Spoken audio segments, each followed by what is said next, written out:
오늘 사도행전 강의 우리 스데반 집사님의 설교에 대해서 우리 5번째 시간 성전이라는 말씀으로 함께 은혜 나누기를 원합니다.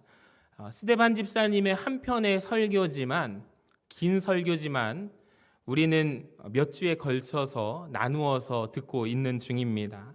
자, 지금까지 스데반 집사님은 이스라엘의 믿음의 조상들을 소개했잖아요.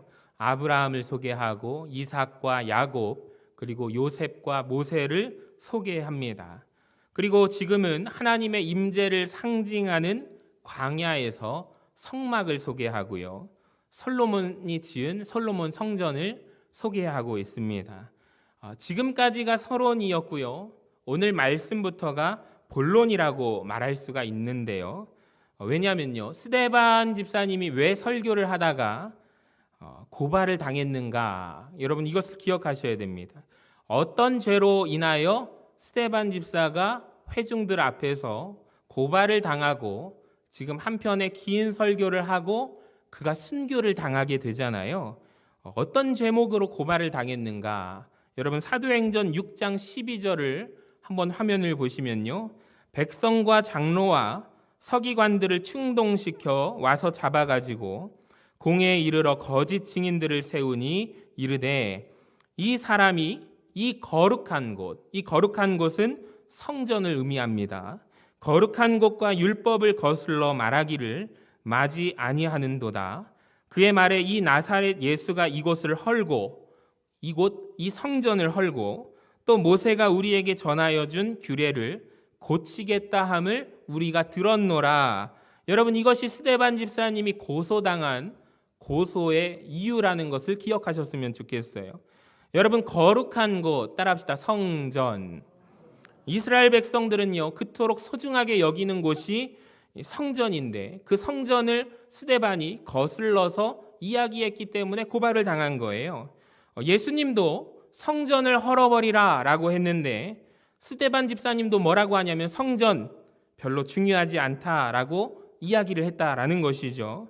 자, 그에 대한 답변이 지금 오늘 스데반 집사님의 긴 한 편의 설교입니다. 스데반이 그동안 아브라함을 꺼내서 이야기를 하고요, 이삭과 야곱, 모세, 요셉, 모세 이야기를 한 이유가 무엇인지 아십니까? 여러분, 공통점이 있어요. 그들 모두가 다 예루살렘 성전이 지어지기 이전의 사람들, 구약의 사람들이잖아요. 자, 그런데 하나님이 성전은 없었지만 그들의 삶을 쭉 보면, 민족의 조상들의 쭉 보면 하나님이 역사하시지 않았느냐, 그들의 삶 가운데 하나님은 역사하셨다, 이 말입니다. 여러분, 하나님은 즉 이 말입니다. 성전에 갇혀 계신 하나님이 아니라 하란 땅에서도, 가나안 땅에서도, 애굽에서도, 미디안 광야에서도 하나님은 그들과 함께 계시고 그들과 함께 거하시지 않으셨느냐? 여러분, 이해가 되십니까? 만약에 스데반 집사님이 순교당하지 않고 설교를 계속 이어나갔더라면 저는 이 말까지 했을 거라고 생각이 들어요. 계속해서 말하기를 다니엘을 봐라, 에스더를 보아라, 이방 민족 바벨론 나라 저 페르시아 궁전에서도 성전이 없는 그곳에서도 하나님을 증거하고 하나님의 살아계심을 드러내지 않았느냐? 왜 하나님을 자꾸 성전 안에, 예루살렘 성전 안에 가두느냐? 여러분, 이 말을 할 때, 스데반이 이 말을 할 때 이스라엘 백성들이 그의 말을 듣기 싫어했다라는 것이죠. 여러분, 44절 말씀을 볼까요? 스데반 집사님이 계속해서 말씀합니다. 같이 한번 읽어봅니다. 시작. 광야에서 우리 조상들에게 증거의 장막이 있었으니 이것은 모세에게 말씀하신 이가 명하사 그가 본 그 양식대로 만들게 하신 것이라. 아멘. 스데반이 말하기를요, 성전이 생기기 전에는 광야에서 하나님이 무엇을 만들라고 하셨다? 장막을 만들라라고 하셨다라는 것입니다. 여러분, 장막의 특징이 무엇입니까? 성막의 특징이 무엇입니까? 45절을 보시면 우리 같이 한번 화면을 보고 읽어볼까요? 시작. 우리 조상들이 그것을 받아 하나님이 그들 앞에서 쫓아내신 이방인의 땅을 점령할 때 여호수아와 함께 가지고 들어가서 다윗께까지 이르니라. 아멘. 여기 보시면 노란 글씨로 가지고 들어가서, 따라합시다. 가지고 들어가서. 이것이 무엇을 의미하냐면요, 이동이 가능하다라는 거예요. 이동식이었다라는 것입니다. 여러분, 성막, 장막의 특징이 무엇입니까? 이동성을 가지고 있어요. 자, 이스라엘 백성들이 여러분 실제로 광야를 움직여가고 이동할 때마다 장막, 성막도 함께 이동했다는 것을 아시죠? 여러분, 하나님은 어떤 장소에 갇혀 계신 분이 아니라 이스라엘 백성들이 함께 움직일 때, 이동할 때 성막도 함께 이동했다라는 것을 기억하시기를 바랍니다. 그리고 또 하나님께서는 중요한 사실, 진을 칠 때 너희들은 이렇게 진을 쳐라 라고 하나님 명령하셨는데, 민수기서 2장 1절이 굉장히 중요한 말씀입니다. 한번 보세요. 여호와께서 모세와 아론에게 말씀하여 이르시되 이스라엘 자손은 각각 자기의 진영의 군기와 자기의 조상의 가문의 기호 곁에 진을 치되, 잘 보세요, 어디를 향하여? 회막을 향하여 사방으로 치라. 우리 노란 글씨만 읽어볼까요? 시작. 회막을 향하여 사방으로 치라. 아멘. 3절부터 보시면은요, 세 지파씩 네 방향에 진을 치라 라고 하시고, 그 가운데 무엇이 있냐면 성막이 있다라는 거예요. 자, 이 말씀을 그림으로 보시면 3절부터 있는 이야기를 그림으로 보시면 화면과 같습니다. 여러분, 하나님은 이스라엘 백성들 어디에 계시죠? 정중앙에 계시죠. 하나님의 임재를 상징하는 성막이 어디에 있어요? 가운데 있잖아요. 하나님은 한 가운데 있기를 원하셨습니다. 그러니까 모든 이 12지파가 생활을 할 때 아침부터 눈을 뜨면 무엇을 봐요? 가운데 있는 성막을 보는 거예요. 하나님의 임재를 상징하는 성막을 보면서 이들이 살아가고 있죠. 어떤 분은 이 말씀을 보면서 이 그림과 같이 생각하지 않고요, 꼭 세 지파가 옆으로 있었을까, 이런 모양으로 있지 않았을까 해서 어떤 분이 그림으로, 다음 사진을 한번 보여주시면 민수기 2장에 나오는 지파별로 인구를 계산을 해서 지금 그림을 그린 그림인데요, 저도 이 그림을 보면서 이럴 수도 있겠다라는 생각이 들었어요. 여러분, 자세히 이 그림을 한번 보세요. 어떤 모양으로 되어 있죠? 우리가 잘 아는 십자가 모양이 보이시죠?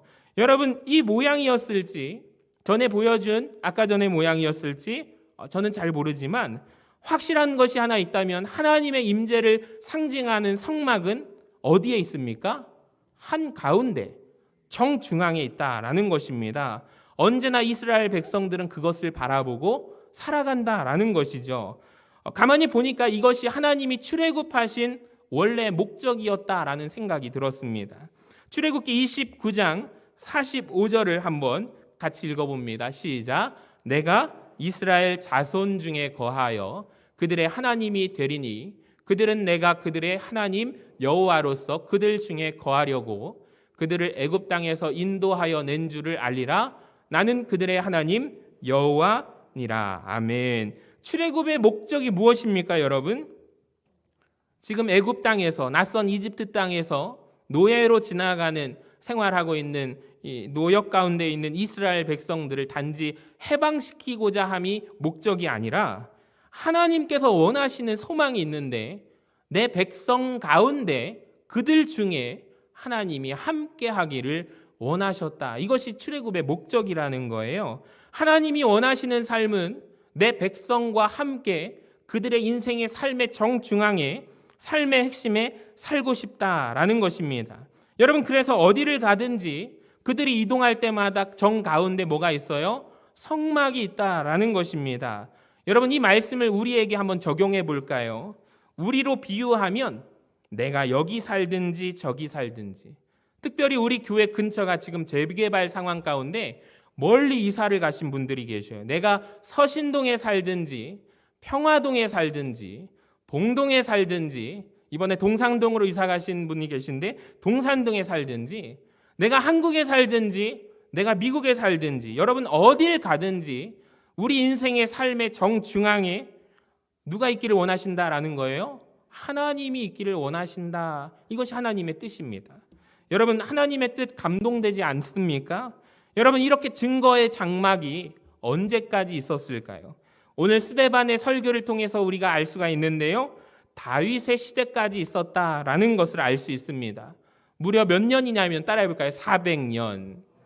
400년 동안 하나님이 그들과 함께 하셨다라는 거예요.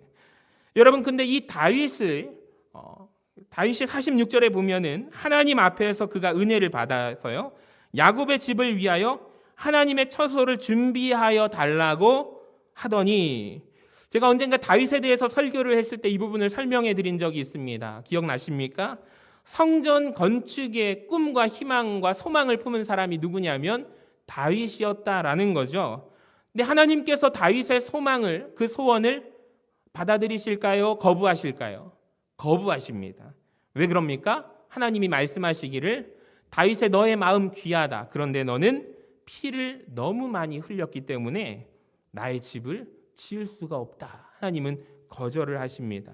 근데 다윗의 그 마음은 기뻐 받으시고 하나님 축복을 하시죠. 저는 이 말씀을 보면서 여러분, 성전 건축은요, 아무에게나 허락되는 것은 아닌 것 같아요.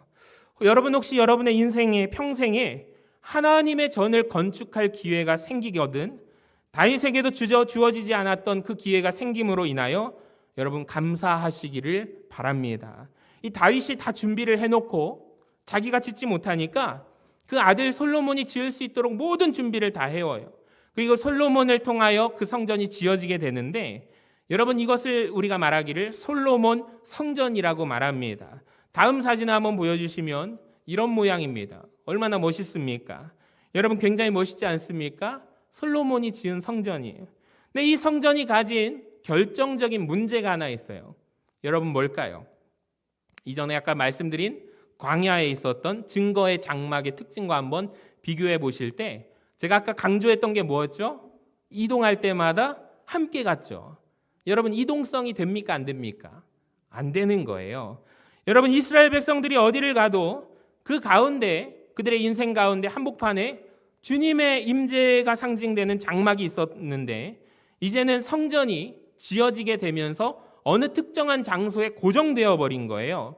여러분, 그럼 이들의 삶 가운데 어떤 변화가 일어날까요? 한번 상상해 보시기 바랍니다.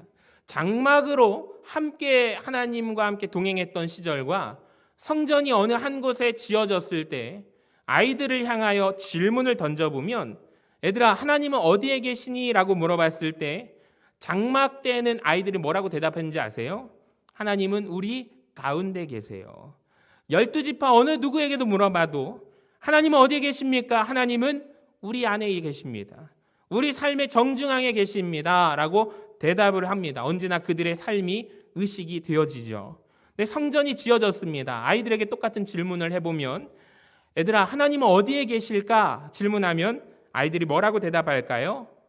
거기에 계셔요. 여러분, 큰 차이가 느껴지십니까? 성전 안에 계셔요. 여러분, 이전에는 부담스러웠겠죠. 장막 생활을 할 때는 날마다 내 삶에 어디에 있든지 하나님이 나를 바라보고 계신다. 여러분, 의식이 되지 않습니까? 근데 성전이 지어졌어요. 이제 하나님은 성전에 가야 만날 수가 있는 분이 되어버린 거예요. 성전 거룩한 곳이죠. 네, 이스라엘 백성들이요, 성전 안에 들어갔다가 예배를 드리고 우리처럼 오늘 주일 예배를 마치고 나갈 때 나아가서 뭐라고 하냐면 오른손을 가슴에 놓고 가슴을 쓸어내리며 한숨을 쉬는 거죠. 이러고 나오는 거예요. 그리고 내 삶에는 이제 하나님이 예전만큼 의식이 되지 않는 삶을 살아갑니다. 하나님도 이 부분이 염려가 되셨다라는 것입니다. 그래서 솔로몬이 하나님 앞에서 지으려고 할 때, 성전을 지을 때, 오늘 사도행전 7장 48절을 한번 보세요. 같이 한번 읽어봅니다. 시작. 그러나 지극히 높으신 이는 손으로 지은 곳에 계시지 아니하시나니 선지자가 말한 바 주께서 이르시되 하늘은 나의 보좌요 땅은 나의 발등상이니 너희가 나를 위하여 무슨 집을 짓겠으며 나의 안식할 처소가 어디냐? 이 모든 것이 다 내 손으로 지은 것이 아니냐 함과 같으니라. 여러분, 하나님께서 직접 하신 말씀이에요. 하나님은 장소에 갇혀 계신 분이 아니다라는 것이에요.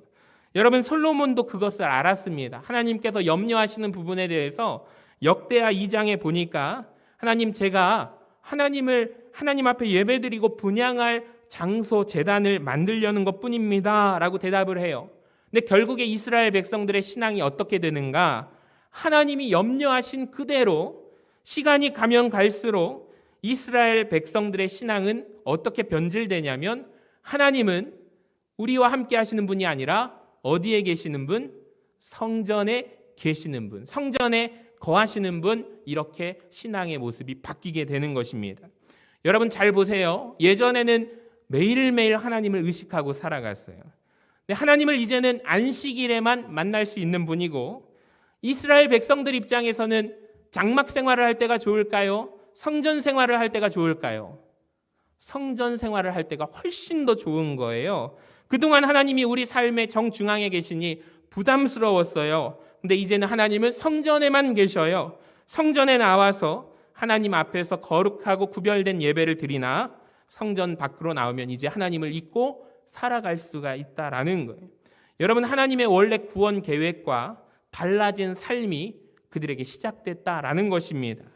가만히 보니까 오늘날 우리도 이와 별 다르지 않다라는 것을 고백할 수밖에 없습니다. 하나님은 우리를 구원하시고 여러분, 저와 여러분의 삶의 정중앙에 한복판에 같이 함께 살기를 원하심을 믿으시기를 바랍니다. 여러분, 우리도 혹시 이스라엘 백성들처럼 성전에 가야만, 오늘 우리 전주 서신교회 예배당에 나와야만 만날 수 있는 분으로 혹시 생각하고 있는 분 계십니까? 주일에 교회에 와서 예배를 잘 드립니다. 예배 드리고 말씀의 은혜를 받고 회개도 해요. 그리고 성전을 떠나면서 하나님 앞에 이런 기도를 드려요. 하나님, 다음 주에도 제가 틀림없이 이 자리에 나타날 테니 하나님 잘 계세요. 일주일 동안 이 세상에서 잘 살다가 다음 주에 제가 틀림없이 반드시 나타날 테니 걱정하지 마세요. 잘 계세요. 혹시 이렇게 신앙생활 하시는 분 계십니까? 문제입니다. 하나님이 이 성전을 좋아하셨을까요? 싫어하셨을까요? 저는 싫어했으리라고 단언합니다. 솔로몬 성전만이 무너진 것이 아니라 헤롯 대왕의 헤롯 성전에 의해서 세워진 성전이 AD 70년에 로마 제국에 의해서 무너지게 됩니다. 자, 이때 이스라엘 백성들이 여러분 예루살렘 성전이 무너졌다고 난리가 납니다. 하나님의 성전이 무너졌다. 자, 그래서 통곡의 벽이 있습니다. 이스라엘 성지순례를 갈 때 통곡의 벽 유명하죠. 예루살렘 성전이 무너진 한쪽 벽면에 지금도 유대인들뿐만 아니라 많은 사람들이 이곳에 가서 꼭 가서 이 통곡의 벽 슬퍼하는 거예요. 그런데 여러분, 하나님도 제가 질문을 드릴게요. 하나님도 통곡하셨을까요? 이 성전이 무너졌을 때 하나님 애통해하셨을까요? 저는 그렇게 생각하지 않습니다. 하나님은 통곡 안 하셨을 겁니다. 오히려 하나님은 더 좋아하셨을 거예요. 내 백성들이 나를 오해했도다. 성전에 가둬두고 그래서 하나님이 그 성전을 무너지게 하신 것입니다. 여러분, 우리가 기억해야 합니다. 이스라엘 백성들처럼 우리가 슬퍼할 필요가 없습니다. 통곡의 벽 혹시 성지순례 코스에 꼭 넣어서 가시려는 분 저는 반대합니다. 갈 필요가 없습니다. 하나님은 그 성전이 무너지기를 원하셨습니다. 자, 그 대신 하나님은 우리 안에 새로운 성전, 완전히 다른 성전을 하나 지으십니다. 놀랍게도 우리가 다음 시간에는 스데반이 이제 순교를 당하거든요. 그 자리에 누가 있냐면 따라해 볼까요? 청년 사울. 다시 한번 청년 사울. 우리가 잘 아는 사도 바울이 그 자리에 있어요. 여러분, 사도 바울의 입에서 나중에 하나님이 새로 지으시는, 하나님이 원하시는 성전에 대한 말씀이 나옵니다. 우리 고린도전서 3장 16절 화면을 보고 다 함께 읽어봐요. 시작. 너희는 너희가 하나님의 성전인 것과 하나님의 성령이 너희 안에 계시는 것을 알지 못하느냐. 아멘. 여러분, 하나님이 그 성전을 쓸어버리시고 새로운 성전을 지으시는데 누가 성전이에요? 따라합시다. 내가 성전입니다. 여러분, 놀라운 개념이에요. 내가 성전이고 우리 옆에 분들이 성전이고 우리 모두가 함께 모여서 전주 서신교회 성전을 이루고 있다라는 거예요. 고린도서 6장 16절을 보시면 우리는 살아계신 하나님의 성전이라. 아멘. 여러분, 이와 같이 하나님께서 이르시되 내가 그들 가운데 거하고 두루 행하고 나는 그들의 하나님이 되고 그들은 나의 백성이 된다고 말씀을 하십니다. 여러분, 잘 보세요. 하나님께서 원래 이스라엘 백성들을 출애굽을 시키셔요. 장막 가운데 있으시면서 그들의 삶의 한복판에 있기를 원하신 거죠. 그들의 삶의 정중앙에 하나님이 있기를 원하셨던 거죠. 근데 이스라엘 백성들이 나중에 어떻게 해요? 성전을 지어놓고 하나님을 그 안에 가두어 버려요. 하나님을 밀어냅니다. 어느 시간, 특정한 시간에만 하나님이 계신다라고 공간에 거하신다. 주님 입장에서는 그게 너무 싫으셔서 그 성전을 허무시고 이제 새로운 성전을 우리 안에 지으시는데, 여러분, 우리가 이제는 성전에 가는 것이 아닌 아예 우리 삶 속에 들어오기를 원하신다라는 것입니다. 내가 성전 되는 것입니다. 이제는 내가 교회가 되고 우리 옆에 분들이 교회가 되고 우리가 함께 교회가 되는 줄로 믿으시기를 바랍니다. 놀라운 개념의 성전이에요. 근데 중요한 개념이 있어요. 에베소서 2장 20절 말씀을 우리 한번 읽어볼까요? 시작. 너희는 사도들과 선지자들의 터 위에 세우심을 입은 자라. 그리스도 예수께서 친히 모퉁이 돌이 되셨느니라. 그의 안에서 건물마다 서로 연결하여 주 안에서 성전이 되어가고 너희도 성령 안에서 하나님이 거하실 처소가 되기 위하여 그리스도 예수 안에서 함께 지어져 가느니라. 아멘. 여기 이 말씀에서 중요한 표현이 하나 있는데요. 따라합시다. 지어져 간다. 다시 한번 되어져 간다. 맞습니다. 여러분, 지어져 가고 되어져 가는 존재. 그러니까 우리는 곧 뭐냐면 우리는 건축 중이다라는 거예요. 기초가 무엇이냐면 여러분, 사도와 선지자들의 터 위에 세움을 받는다라는 것입니다. 따라합시다. 사도들과 선지자들의 터 위에. 이게 굉장히 중요해요. 여러분, 이단이 왜 생기는지 아십니까? 어느 날 2000년 교회사 역사 가운데 자기가 누구도 알지 못하는 비밀을 푸른 거예요. 어느 날 제가 성경 묵상을 하다가 누구도 알지 않은 비밀을 제가 알려드리겠습니다 하면서 제가 이 강단에서 여러분 그걸 강요하고 새로운 교리를 만들고 그러면 이단이 되기가 굉장히 쉬워요. 신천지 이만희가 왜 이단이 된 줄 아십니까? 누구도 알지 못하는 비밀을 내가 알고 있다. 그 비밀을 내가 알려줄게. 신천지 예수교가 그렇게 세워진 것이잖아요.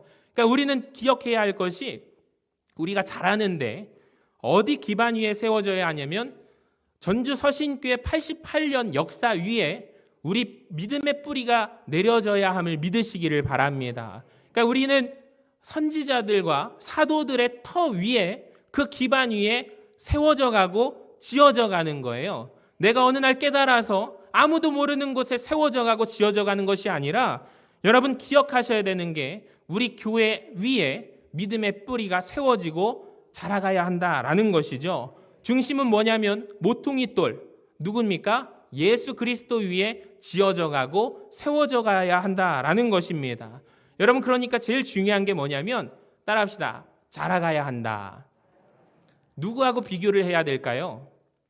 김 집사님이 생각나고 우리 옆 사람을 생각하고 그게 아니에요. 기준은 나예요. 내 자신과 비교를 해야 되는데 작년의 나와 올해의 나를 한번 비교해 보세요. 제가 얼마 전에 전기세를 보니까 작년 전기세 달과 8월달, 9월달, 10월달과 올해의 달과 비교가 돼 있더라고요. 참 좋더라고요. 그걸 비교하면서 작년보다 올해가 많이 썼구나, 작년보다 올해가 적게 썼구나, 그걸 비교할 수가 있어요. 여러분, 우리도 마찬가지예요. 작년의 나와 올해의 나를 한번 비교해 보세요. 나는 과연 자라가고 있는가? 근데 때로는 우리는 그 기준을 내가 아니라 남에게 적용하는 거예요. 저 사람을 보면 왜 저 사람이 안 나와 있지? 저 사람을 보면 여러분 기준이 잘못된 거예요. 그러니까 우리는 날마다 자라가야 하는데 나를 통하여 내 모습에 나는 과연 자라가는가?